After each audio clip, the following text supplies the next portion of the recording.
안녕하세요. 경제적 자유의 시작점의 주식둥이입니다. 오늘은 저번 시간에 이야기했던 PER의 활용과 유의점을 알아보고 PER의 대안이 될 수 있는 멀티플에 대해서도 말씀을 드리겠습니다. 다음과 같은 목차로 이야기할 거고요. 우선 간단하게 저번에 이야기했던 PER을 복습하겠습니다. PER은 시가총액 나누기 당기순이익이라고 이야기했죠. 그래서 시가총액이 10억인 기업에 당기순이익이 1억이면 나누기를 해서 PER이 10이라고 말씀드렸습니다. 코스피 전체의 PER이 10 정도라고 말씀드렸었죠. 그래서 PER이 작으면 작을수록 저평가고 크면 클수록 고평가라고 말씀드렸습니다. 시가총액보다 당기순이익이 커야 PER이 작아지니까요. 그러면 코스피 PER 저평가 순위 10종목을 알아보겠습니다. 한국거래소에서 가져온 자료고요. 주가가 변화하면 시가총액이 변화하다 보니 PER도 거의 매일 변화한다고 보실 수 있습니다. 그래서 본 자료를 만드는 기준일은 2022년 8월 29일로 8월 29일 종가를 바탕으로 나온 PER 결과입니다. 시청하시는 분들 중에 10종목 중에 아시는 종목이 있으실 수도 있을 것 같아요. 사실 저는 DLENC 하나만 알고 있고요. 나머지는 모르는 종목입니다. 그래서 유튜브 업로드를 위해서 하나하나 찾아봐 봤습니다. PER을 보면 FNF홀딩스가 PER 0.2로 가장 저평가된 주식으로 나왔습니다. PER이 0.2라는 것은 시가총액의 10배를 단기 순이익으로 번다는 의미인데요. 제가 매출액, 영업이익, 당기순이익을 설명하는 자료에서 한번 언급한 적이 있습니다. 일회성 이익으로 PER이 너무 저평가처럼 보일 수 있다고 했죠. 그러면 1위부터 10위까지 회사 중에 일회성 수익이 발생했는지 여부를 한번 확인해 보겠습니다.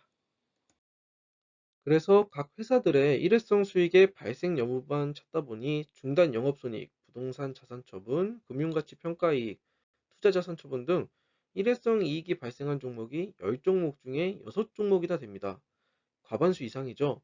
처음이니까 종목별로 간단하게 한번 말씀드려 보겠습니다. FNF 홀딩스는 단일 회사를 지주회사와 사업회사로 구분하면서 중단 영업손익으로 일회성 수익이 발생했습니다. 영업이익은 2천억 원인데 당기순이익이 2조예요. 영업이익보다 당기순이익이 10배나 많죠. 앞서 이야기했던 일회성 수익의 예시 중에 하나입니다. 이화산업은 갖고 있는 부동산을 처분해서 일회성 수익이 발생했습니다. 현대두산 인프라코어도 FNF 홀딩스랑 마찬가지로 중단 영업손익이 발생했습니다. 인바이오제는 금융가치를 재평가받아서 일회성 수익이 발생했습니다. 계룡건설은 진짜 저평가네요.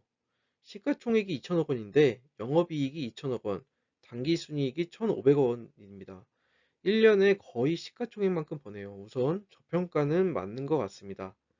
DLENC는 이 편한 세상으로 유명한 회사죠. 여기도 저평가가 많네요. 시가총액이 1조 7천억 원 정도 되는데 영업이익은 9,500억 원, 당기순이익은 6천억 원으로 확인되었습니다. 코스피 PER이 10 정도라고 말씀드렸는데 DLENC는 PER이 약 3 정도네요. 하나생명도 저평가가 맞는 것 같습니다. 풍산홀딩스는 부동산 자산을 처분한 일회성 이익이 발생했습니다. DL은 지주회사로서 투자자산의 처분으로 인한 일회성 이익이 발생했습니다. 한양증권도 저평가가 맞는 것 같습니다. 이렇게 일회성 수익으로 인한 저평가인지 아니면 진짜 저평가인지를 확인하고 다시 한번 투자 여부에 대한 고민이 필요합니다. 그냥 PER이 낮다고 투자했다가는 정말 힘든 시간을 보내야 할 수도 있습니다. 투자는 진짜 어려운 것 같아요. 저도 공부하면 할수록 도대체 어디까지 공부해야 되나 그런 생각이 들기도 합니다. 그러면 앞서 이야기한 PER은 2021년 기준이고요. 벌써 2022년 반기까지 상장 회사들 대부분의 실적이 나왔습니다. 그럼 반기 누적 실적에 곱하기 2를 해서 올해 실적 추정치를 반영한 PER을 제가 직접 계산해 보았습니다. 앞서 저평가였던 회사들의 PER이 이렇게 달라집니다. FNF 홀딩스는 0.2에서 2.22로 PER이 10배 이상 차이가 났고요. 이화산업은 PER이 20이 넘습니다. 인바이오제는 올해 당기순이익이 적자를 나타내면서 PER이 마이너스로 나타났네요. 이렇게 PER은 과거의 성적표를 기준으로 결정되기 때문에 반드시 확인하는 과정이 필요합니다. 그럼 제가 진짜 저평가를 받고 있다고 표시한 계룡건설과 이 DLENC가 있죠. 둘 다 건설업이니까 건설업을 예로 들어 저평가를 받는 이유에 대해서 한번 고민을 해봅시다. 제가 업로드하는 동영상은 서로 연속성이 있습니다. 그래서 가급적 전 동영상들을 보고 와주시면 이해가 더 쉬우실 것 같습니다. 제가 매출액, 영업이익, 당기순이익을 설명하는 자료에서 영업이익이 증가하기 위한 조건 5가지를 이야기했습니다. 건설업이 저평가를 받는 이유에 대해서도 그 5가지 이유 중에 매출 원가, 판매 수량, 물건 가격을 기준으로 저 스스로 좀 고민을 해보았습니다. 실제로 저평가를 받는 이유가 제가 고민한 이유가 아닐 수도 있어요. 근데 그래도 제 고민을 한번 말씀을 드리겠습니다. 우선은 인플레이션이라고 하는 물가 상승으로 인해서 건설에 들어가는 대표적인 자재인 철근과 시멘트, 콘크리트 비용이 전반적으로 올라가고 있죠. 이는 건설 업황에 상당히 부정적인 요소입니다. 게다가 판매 수량을 보면 요즘 아파트가 미분양되었다는 이야기가 심심치 않게 들리죠. 이거는 분양이 안 되는데 판매 수량이 크게 늘어날 가능성이 좀 적다고 생각이 듭니다. 서울에 개발 호재가 발생하고 재건축 호재가 발생해도 전반적인 분양 시장은 현재 좀 얼어붙은 상황인 것 같습니다. 얼어붙은 이 분양 시장에 물건 가격을 올릴 수 있을까요? 안 그래도 분양이 안 됐는데 분양 가격까지 올려버리면 사람들이 더 분양을 안 할 것 같죠. 그래서 지금 건설업의 상황이 굉장히 안 좋다고 시장에서 바라보고 있는 것 같습니다. 조선업은 업황이 좋아서 매출 원가가 올라가도 이 상승분을 구매자에게 떠넘길 수 있는데 부동산은 좀 여의치가 않은 것 같아요. 이런 이유들이 현재 건설업이 저평가를 받고 있는 이유인 것 같습니다. 각 기업별로 세부적인 내용은 공부하지 않아서 좀 저평가를 받는 이유가 다를 수 있습니다. 그저 저 혼자 건설업은 왜 저평가를 받고 있을까에 대한 고민의 결과입니다.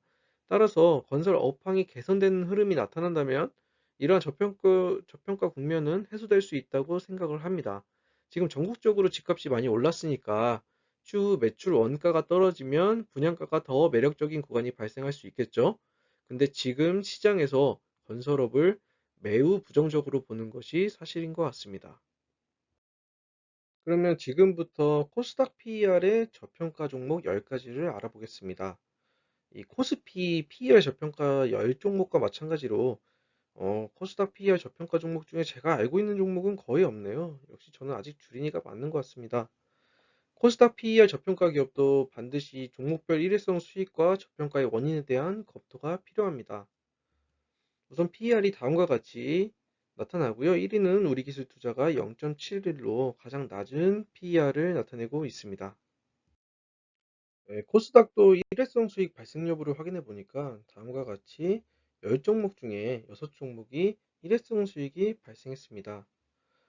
코스닥도 코스피와 마찬가지로 2022년 반기 누적 실적을 이용해서 2022년 PER을 추정하였으나 충격적이게도 50%의 종목이 PER 마이너스로 평가가 사실 무의미한 상황입니다. 코스피 코스닥 PER 저평가 상위 10개 종목을 다 제가 한 번씩 봤는데 사실 제가 마음에 드는 회사를 하나도 찾지 못했습니다. PER은 결론적으로 활용하기 매우 쉽지만 반드시 일회성 수익과 함께 저평가의 원인을 고민해야 하는 단점이 있습니다. 그래서 주식 공부를 하다 보면 PER이 아니라 멀티플이라는 지표를 이용하는 사람들이 종종 있습니다. 대표적인 분이 슈퍼개미 김정환 님이시죠? 저도 공부를 하다 보니까 단기 순이익보다 영업이익이 더 중요하다고 생각이 돼서 PER보다 멀티플이 더 중요하게 생각하고는 있습니다. 멀티플은 전혀 어렵지 않고요. PER의 공식에서 당기순이익을 영업이익으로만 바꾸면 됩니다. 시가총액이 10억이고 영업이익이 2억이면 멀티플이 5가 되죠. 이제 멀티플도 PER과 마찬가지로 작으면 작을수록 저평가고 크면 클수록 고평가를 받고 있는 주식입니다. 멀티플의 장점은 일회성 수익이 반영되지 않아서 별도의 확인 작업이 불필요하고 회사의 목적에 맞는 수익만 반영되기 때문에 비교적 장기적인 평가가 가능합니다. 결론적으로 제가 이번 동영상을 업로드한 이유는 PER을 적극적으로 활용하셔도 좋지만 저평가를 받고 있다는 사실 하나만으로 투자를 하면 정말 위험하다라는 것을 이야기하고 싶었습니다. 주식시장은 불특정 다수가 동시에 사고 파는 곳이기 때문에 저평가를 받는다는 것에 이유가 있을 수도 있고 없을 수도 있습니다. 그냥 시장에서 그 주식이 마음에 안 들면 안 사는 거고 아예 관심이 없을 수도 있는 거잖아요. 근데 그 결과만 보고 저평가를 받는다라고 추측을 할 뿐입니다. 그래도 이렇게 한 번씩 저평가 종목을 봐야 하는 이유는 시장이 때때로 비이성적인 판단을 하기 때문입니다.